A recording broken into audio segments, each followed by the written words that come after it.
Bonjour tout le monde, hello everybody, how are you today? Bienvenue dans cette vidéo. Welcome to this new video. Today we will speak about 6 mistakes to avoid in English. Aujourd'hui, on va parler de 6 erreurs à éviter en anglais. Mais avant de faire tout ça, je vous invite, chers amis, à télécharger votre kit complet, dont le lien se trouve dans la description de cette vidéo. Vous pouvez également vous abonner à cette merveilleuse chaîne YouTube tout en cliquant sur le lien dans la description. Donc, voyons un petit peu quelles sont ces erreurs. Donc, la première erreur, c'est la différence de prononciation entre le i court et le i long. Par exemple, le mot hill. Qu'est-ce que ça veut dire hill? Ça veut dire colline. Et qu'est-ce que ça veut dire heel? Ça veut dire talon, d'accord? Donc, est-ce que vous saisissez un peu la petite différence de prononciation? Ben, j'espère que oui. Donc, heel et heel, ok? Bien sûr, vous avez aussi le mot heal qui veut dire guérir, d'accord? Par exemple, he healed himself from this illness, ok? Il s'est guéri lui-même de cette maladie, d'accord? Donc, heal, colline, heal, heal, talon, et heal, ça veut dire guérir. Donc, ça se prononce, voilà, le i court et le i long. Voilà. Vous avez aussi pitch, d'accord, qui veut dire plusieurs choses, mais on va se concentrer sur le sens, le temps d'une sirène. Pitch, d'accord? Voilà, par comparaison à peach, qui veut dire pêche. I ate a very good peach today. J'ai mangé une très bonne pêche aujourd'hui. Voilà, donc la deuxième erreur à éviter en anglais, c'est quand parfois les Français ajoutent un H là où il n'y en a pas. D'accord? Par exemple, had, ok, là il y a le had qui est la forme passée du verbe avoir. I had a house, I had a palace in another life, ok? J'ai eu un palais dans une autre vie. Et puis ad, ça veut dire pub, d'accord? The ad that I just created is really great, ok? La publicité que j'ai juste créée, c'est magnifique, d'accord? Donc ça se prononce ad et pas had, qui veut dire, c'est le participe passé du verbe avoir, ok? Have. Voilà, une autre différence, c'est hate and hate. Hate, ça veut dire, donc quand vous n'aimez pas quelqu'un, ok?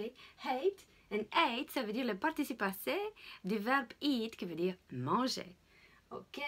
Et has, c'est de nouveau, c'est la troisième personne singulière du verbe avoir. Have, ok? He has a house, il a une maison. And as, ça c'est une préposition, d'accord? Par exemple, as I was walking down the hill, I heard the pitch of a siren. Comme je marchais, comme je descendais la colline, j'ai entendu le son aigu d'une sirène, ok? Voilà. Aussi, hat, par comparaison à hat, ça veut dire chapeau, ok? And at, c'est aussi une préposition. He was watching at this house or at this window. You can have a great view. Donc, à cette fenêtre, vous avez une vue magnifique. Voilà. Par exemple, his hat has received a lot of hate when he ate. Okay? C'est un peu absurde, mais la signification est donc son chapeau n'a pas été très aimé, n'a pas été très apprécié par les autres pendant qu'il mangeait. Voilà. Et la troisième erreur qu'il faut éviter en anglais, c'est la différence de prononciation entre le groupe SH et CH. On en a un peu mentionné ça dans une autre vidéo, mais c'est bien toujours de répéter pour votre apprentissage.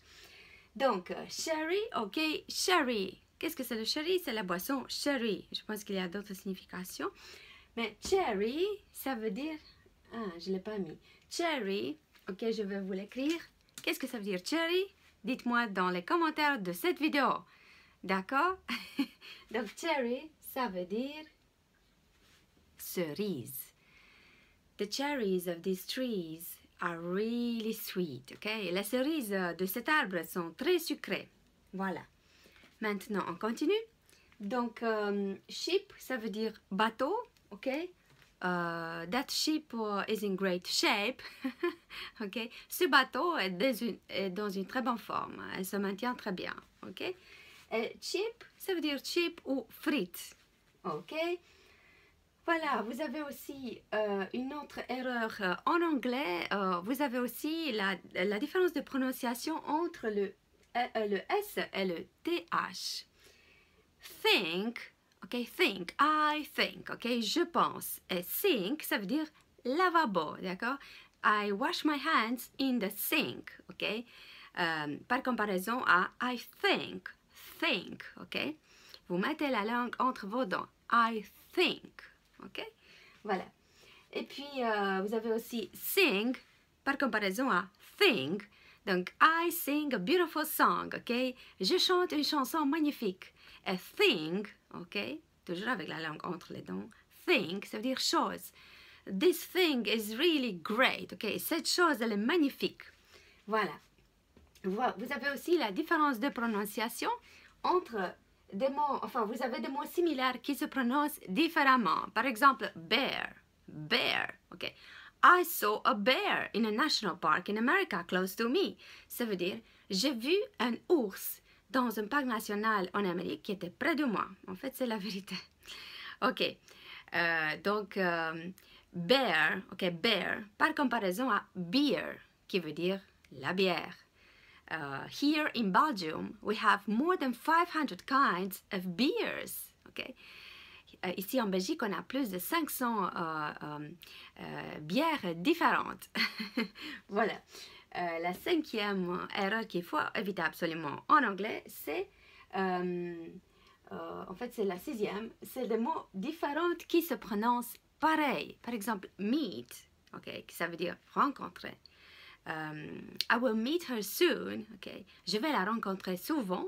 Par comparaison à meat, donc ça se prononce pareil, qui veut dire viande. Par exemple, je ne mange pas de viande, ça veut dire I don't eat meat, ok, pour les végétariens. Voilà, chers amis, ça c'était la vidéo d'aujourd'hui. Si vous avez aimé, mettez une pouce, d'accord, mettez un like. Voilà, et n'oubliez pas que vous êtes libre de télécharger votre kit complet pour vous mettre ou remettre à l'anglais dans les jours suivants. Là, le lien se trouve dans la description de cette vidéo et vous pouvez également vous abonner à cette merveilleuse chaîne YouTube. Thank you for watching. See you soon. Bye bye.